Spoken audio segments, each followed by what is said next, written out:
આકાશવાણી ભુજ સમાચાર કલ્પના શાહ વાંચે છે. નમસ્કાર. સશસ્ત્ર દળોના લશ્કરી વડા સીડીએસ જનરલ અનિલ ચૌહાણે ગઈકાલે ભારપૂર્વક જણાવ્યું હતું કે ભારત આતંક અને પરમાણુ બ્લેકમેલના પડછાયા હેઠળ જીવશે નહીં.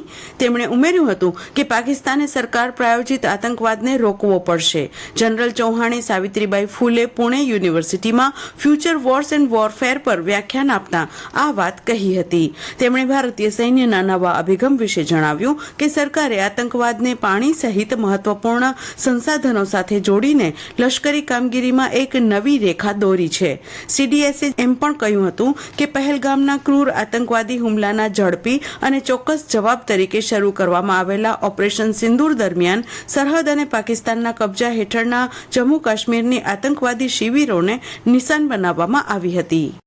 ઓપરેશન સિંદૂરની સફળતા અને આતંકવાદ સામેના તેના દ્રઢ વલણનો પ્રચાર કરવા વિદેશ ગયેલા 7માંથી 2 પ્રતિનિધિમંડળ સફળ મુલાકાત બાદ સ્વદેશ પરત ફર્યા છે.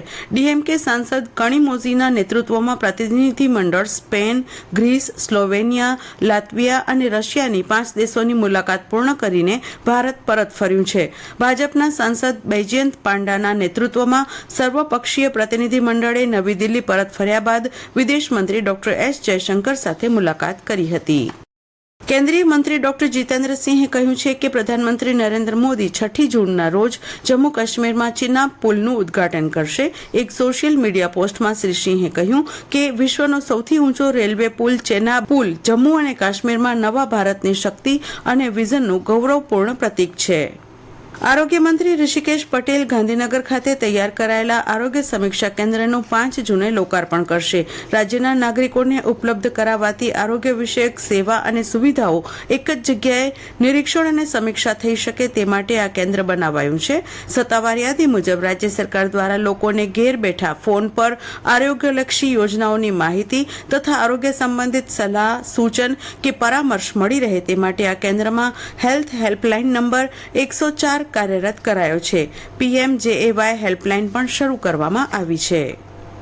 જિલ્લામાં રાજ્ય સરકારે ઓપરેશન સિંદૂરના સન્માન માટે એક મહત્વપૂર્ણ જાહેરાત કરી છે, જે અંતર્ગત ભુજ શહેર નજીક સિંદૂર વનનું નિર્માણ કરવામાં આવશે. આ વન પ્રધાનમંત્રી નરેન્દ્ર મોદીની તાજેતરની સભા સ્થળે બનાવવામાં આવશે. જિલ્લા કલેક્ટર આનંદ પટેલે જણાવ્યું કે મિર્જાપર વિસ્તારમાં ભુજ માંડવી રોડ નજીક 20 એકર વન વિભાગની જમીન પર આ પ્રોજેક્ટ વિકસાવવામાં આવશે. સિંદૂર વન થીમ આધારિત હશે. તેમાં સિંદૂર છોડની સાથે 35 જેટલી સ્થાનિક વનસ્પતિ પ્રજાતિઓનું વાવેતર કરવામાં આવશે. આ પ્રોજેક્ટનો મુખ્ય હેતુ સંરક્ષણ દળોના બલિદાનને માન આપવાનો છે.